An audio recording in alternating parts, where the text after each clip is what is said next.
Welcome back. I'm Richard Hosnote, and I'm your host for the Wisdom Inspired Life podcast and this Wisdom Inspired Life YouTube channel. Great to have you back. This begins an extended series exploring the topics of caring, compassion, and kindness. It's part of my Words of Wisdom series, which becomes very nicely WOW. And in this particular series, I'm going to be sharing with you quotes from people you know and people you don't know on the topics of caring, compassion, and kindness.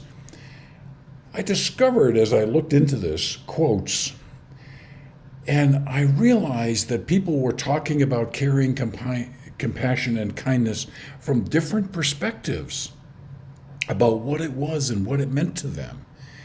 And in ways better than probably I could sit here and talk to you for hours, by sharing with you quotes from people, you can understand the wide range of possibilities that come when you become a more caring, compassionate, and kind person, all of which is integral to living a wisdom-inspired life. So that's what this is all about.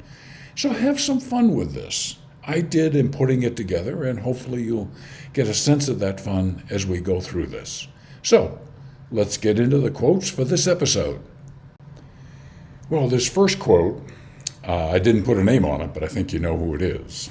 Of all the pictures that are available to say, hey, this is Albert Einstein, this is the one I love the most. I'll have a few quotes in this series from him, but here's one I really like. A human being is a part of the whole. Realize that. Remember I talked in the early episodes that we're all our home is this planet. We're all living in the same home, okay? The human being is a part of a whole called by us universe, a part limited in time and space. He experiences himself, his thoughts and feeling as something separated from the rest, a kind of optical delusion of his consciousness. We are not separated. We are one on this planet. If we could just view the fact that we live on this planet, it's our home, our only home, and treat it like we would treat people in our own home, is a way of thinking about this. This delusion is a kind of prison for us. It is, restricting us to our personal desires and to affection for a few persons nearest to us. Limited, okay? Our task must be to free ourselves from this prison by widening our circle of compassion, to embrace all living creatures and the whole of nature in its beauty, by widening our circle of compassion. And in doing that, we become citizens in our home who care for others and help others and relieve their suffering. Isn't that a home you would like to live in? That's the kind of home that he's challenging us and showing us is something that is really there if we'll just embrace it. Thank you. William Faulkner, a Nobel Prize winner. I love this. Boy, is this timely for today or what? Never be afraid to raise your voice for honesty and truth and compassion against injustice and lying and greed. If people all over the world would do this, it would change the earth. Raise your voice for honesty, truth, and compassion. In a world that is more divided than I've ever seen it in my many decades on this planet, that seems to be a rallying call from many decades back, to raise your voice for honesty and truth and compassion against injustice and lying and greed. Okay? Great call to action. I love this one. Simplicity, patience, compassion. These three are your greatest treasures. Think about that. Simplicity. I love simplicity. Keep it simple. Patience, something I continue to work on. And compassion. Simple in actions and thoughts, you return to the source of being. Patient with both friends and enemies, you accord with the way things are. You're in connection, in other words, with the essence of who you really are.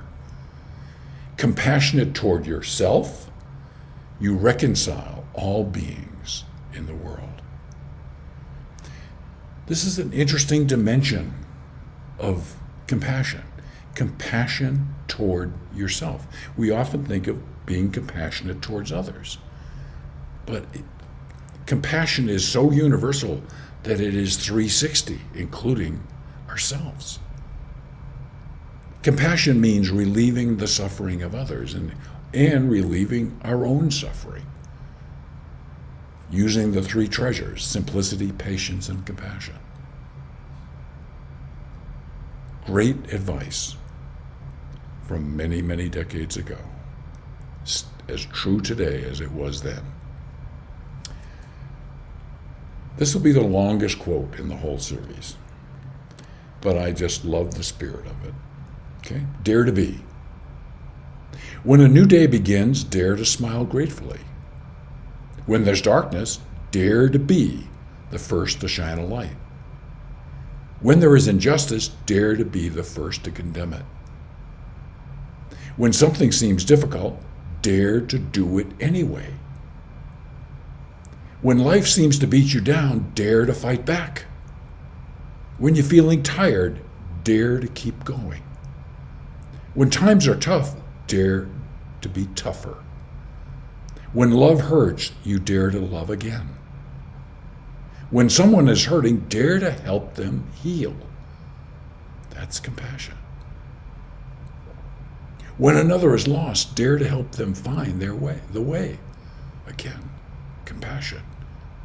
When a friend falls, dare to be the first to extend a hand. Again, it's compassion. When you cross paths with another, dare to make them smile.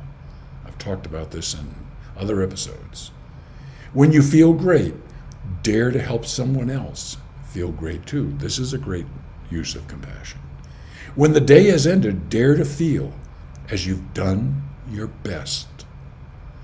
Dare to be the best you can at all times.